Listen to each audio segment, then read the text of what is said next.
There is a version of you that never checks their bank account with their eyes half closed, afraid of what the number will say. There is a version of you that does not hold their breath when a bill arrives, does not feel that cold tightening in the chest when someone asks how you're doing financially, does not lie awake at 2 in the morning running calculations that never seem to add up. That version of you exists, not in some distant future you have to grind and bleed for, not in some alternate life you were never lucky enough to stumble into. That version of you exists right now, in the only place where all things are first created, inside the vast, quiet, infinite space of your own consciousness. And the only reason you have not stepped fully into that life yet is not because you are unworthy, not because the universe is withholding, not because success is for other kinds of people. It is because no one ever showed you the door. No one ever told you that the wall you keep walking into was never actually a wall at all. Tonight, something is going to shift. Not because of motivation, not because of hustle, not because of some strategy you have never tried before. Something is going to shift because you are about to understand, perhaps for the very first time, what reality actually is, what money actually is, what you actually are. And once that understanding settles into the bones of who you believe yourself to be, the outer world will have no choice but to rearrange itself around your new inner knowing. That is not poetry. That is not wishful thinking. That is the oldest, deepest, most consistently proven principle of human consciousness that has ever been uncovered. And there was a man, quiet and unhurried, speaking in New York decades ago to small rooms full of people just like you. People who were tired, searching, skeptical but desperate. And what he told them quietly rearranged the architecture of their lives. He said something that most people heard, but very few truly received. He said that your imagination is not something you use. He said your imagination is what you are. Let that settle for a moment. Your imagination is not a tool you pick up when you feel creative and set down when you return to the serious business of life. It is the substance of your very being. It is the invisible hand behind every circumstance you have ever found yourself in, every financial struggle you have lived through, every moment of abundance you have briefly touched, every relationship that shaped you, every door that opened or closed. All of it, without exception, was first a movement of consciousness inside you, a belief held deeply enough that the world outside had to reflect it back. Because that is what the world outside does. It reflects. It has always been a mirror, a patient, faithful, utterly indifferent mirror. And here is where the financial conversation becomes a spiritual one. Because most people believe the problem is outside them. The economy, the job market, the family they were born into, the opportunities that passed them by. And those things are real in the sense that you can see them and touch them and feel their weight. But they are not the cause. They are the effect. They are the mirror image of an internal assumption that was held so long, so quietly, so unconsciously, that it began to feel like truth, began to feel like simply the way things are, began to feel like the shape of your life. And you cannot fight a mirror. You cannot argue with a mirror. You cannot hustle your way to a different reflection while standing in the same posture. You have to change what is being reflected. You have to change the inner assumption. You have to reach into the deepest, most believing part of your consciousness and plant something different there. Something so real, so felt, so alive that the mirror outside eventually has no choice but to show you a different image. This is where the first of these 3 teachings becomes the most important thing you may ever learn about money. There is a threshold that exists every single night of your life. You cross it without ceremony, without awareness, usually without intention. It is the threshold between waking consciousness and sleep, that brief, soft, golden moment when the analytical mind loosens its grip and the deeper mind, the one that actually runs your life, becomes completely receptive. In that drowsy, floating, half-dreaming state, the barrier between your conscious wishes and your subconscious programming dissolves. Whatever you hold in that state, whatever feeling you inhabit, whatever scene you briefly live inside, it is accepted without question by the part of you that manufactures your reality, accepted as fact, accepted as memory, accepted as the truth of who you are and what your life contains. Most people spend that sacred window rehearsing their fears, replaying the anxious thoughts of the day, calculating, worrying, dreading. And so every morning they wake up as a slightly more entrenched version of the person who went to sleep. The assumptions deepen. The mirror faithfully reflects them. The cycle continues, and they wonder why nothing changes. But what if you use that threshold differently tonight? What if, in that soft falling away moment, you held a single scene, small and specific and deeply felt, of your financial life as you wish it to be? Not a grand fantasy, not an overwhelming vision, just a simple moment, the feeling of looking at a number in an account and exhaling with relief. The quiet confidence of paying for something without calculating whether you can afford it. The warmth of receiving a call with genuinely good financial news. A small, real, human moment soaked in the feeling of already having, not hoping to have, not visualizing in order to get, already having, already arrived, already the person for whom this is simply the texture of ordinary life. You stay in that feeling as you fall asleep. You let it be the last emotional truth your deeper mind receives before it goes to work on your behalf through the night. And you do it with the gentle persistence of someone who already knows how the story ends. Not with desperation, not with grasping, with the calm certainty of someone returning home to something that was always theirs. This is not a small thing. This is how the inner world is reprogrammed. Not through force.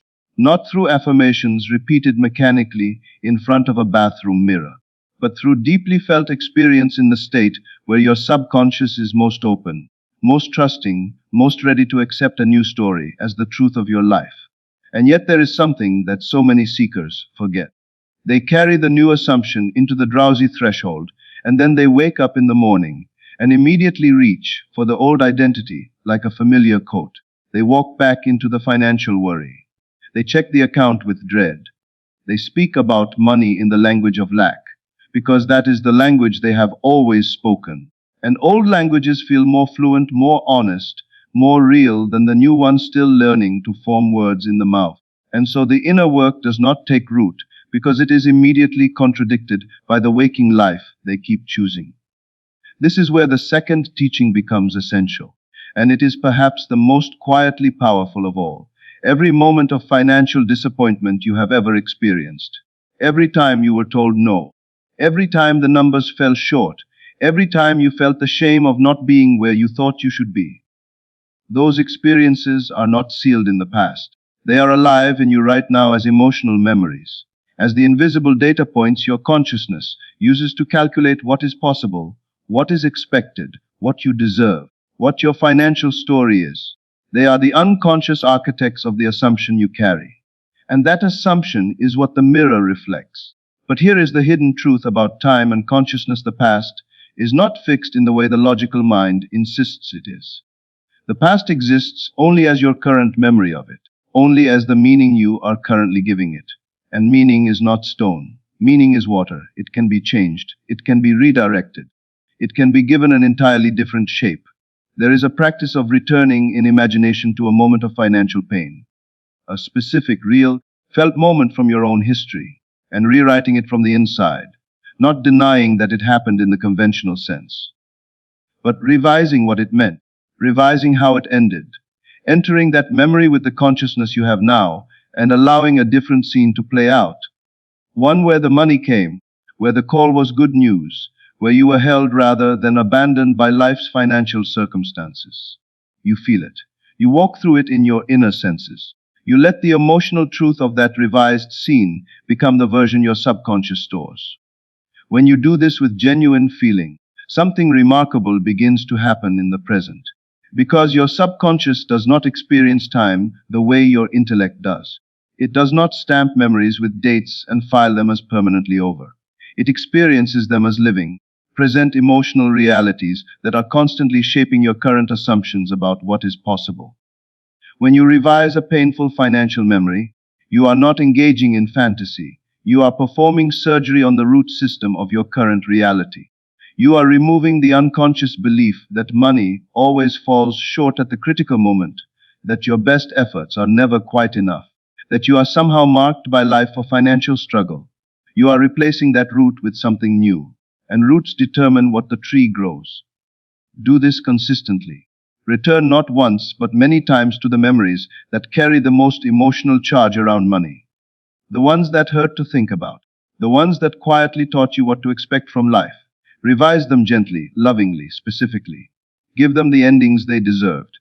And watch how, without you forcing anything in the outer world, your current reality quietly begins to reorganize itself around the new story your inner world is telling. Because the outer world has no agenda. It has no preference for your lack over your abundance. It is simply a faithful translation of what your consciousness believes to be true about itself. Change the belief with real emotional substance, and the translation changes. Now there is a third teaching, and it is in many ways the foundation beneath everything else. It is the one that most people understand intellectually but never quite make the full crossing into. And it is this: the reality you want to live is not something you are moving toward. It is something you step into now, inside the only place where anything is ever real, your own awareness. Most people approach their desires from a state of wanting, from a state of not yet having. They affirm their goals while radiating the emotional frequency of distance. The frequency of it being somewhere else, sometime else, belonging to someone else who is somehow more ready or more deserving. And because consciousness is not responding to your words, but to your felt state, the outer world continues to reflect the feeling of wanting rather than the feeling of having. The shift that changes everything is an identity shift, not a future version of you that you are waiting to grow into, a present version. The person who already lives inside the financial reality you desire. That person has different thoughts when they wake up in the morning, different reactions when they check their phone, different words when someone asks how things are going, different decisions, not because they are more disciplined, but because they are a different person with a different inner knowing. And that person is not fictional. They are not a character you are pretending to be. They are who you actually are when you remove the accumulated weight of old assumptions. They are the self beneath the story you have been unconsciously telling. Living from the end means making small, consistent, everyday choices from the consciousness of that person. It does not mean spending money you do not have. It does not mean pretending circumstances are different than they are. It means carrying the inner posture, the felt sense, the quiet certainty, the emotional texture of someone whose relationship with money has been fundamentally healed and transformed. It means when fear arises, you meet it not with panic, but with the calm knowing of someone who has already arrived. It means when doubt whispers that none of this is real, you answer not with argument, but with a deeper stillness, a return to the feeling of the end already realized. And this is where it becomes profoundly personal, because the financial struggle is almost never just about money. Not really. It is about what money means in the geography of your emotions. For some it means safety, and somewhere, long ago, safety felt unreliable. For some it means love, the ability to provide, to be chosen, to be enough. And somewhere in the story of their life, being enough was put into question. For some it means freedom, the freedom to exist on their own terms, to not be controlled, to not be diminished. And somewhere freedom was taken or threatened or never fully felt. Money is the surface. The belief underneath is the real terrain. And when you begin to heal the belief, through the threshold of sleep, through the revision of old pain, through the embodiment of a new identity, you are not just changing your bank account. You are healing something in yourself that has been waiting a very long time to be seen, to be understood, to be finally set free. This is why the work feels spiritual, even when it is called manifestation. Because it is always underneath everything, a return to yourself, a remembering of what you are before the world told you what you were worth, a reclamation of the creative power that was never taken from you, only temporarily forgotten under layers of doubt and difficulty, and the quiet resignation that passes for wisdom in a world that has confused suffering with maturity. You are not here to suffer your way to deserving. You are not here to earn abundance through enough years of lack. The universe does not keep score like that. Consciousness does not operate on a reward for suffering system. You are here, right now, in possession of the only instrument that has ever created any outer reality in the history of human experience. Your own imagination, your own felt assumption, your own inner knowing about what is true and what is possible and who you are. And tonight something subtle but irreversible can happen. You can decide, not dramatically, not desperately, but quietly and completely, that the old financial story ends here. Not because conditions have changed, not because a miracle has arrived, but because you have understood something that you cannot ununderstand, that the inner world is the cause, that imagination is the reality. That assumption, held with genuine feeling, is the seed of everything that has ever grown in the garden of your life, and that you have always had the power to choose what seeds you plant. So tonight, when you feel that soft golden threshold approaching, let yourself drift toward a feeling rather than a fear. Let yourself inhabit a small, specific, utterly believable scene of financial ease. Let the warm reality of it settle into your body like something you have come home to after a very long journey. Let yourself be the person for whom money flows, for whom opportunities are natural, for whom abundance is not a dream but a quiet and ordinary truth. And carry that with you into tomorrow, not loudly, not with performance. Carry it in the way you breathe, in the way you pause before reacting with the old fear, in the way you look at your circumstances, and instead of being hypnotized by what is, remember what you have planted in the deeper soil of your consciousness, where things grow in their own perfect time, in ways the logical mind cannot always follow, but the deeper heart already knows. You are not waiting for permission. You are not waiting for proof. You are not waiting to be ready. You are planting. You are tending. You are becoming. And the harvest of that becoming is not in some unwritten future chapter. It is already written in the space between your imagination and your faith, already complete in the timeless realm where all creation first begins, already yours in the only place that has ever mattered, the infinite, luminous, endlessly creative territory of your own magnificent awareness.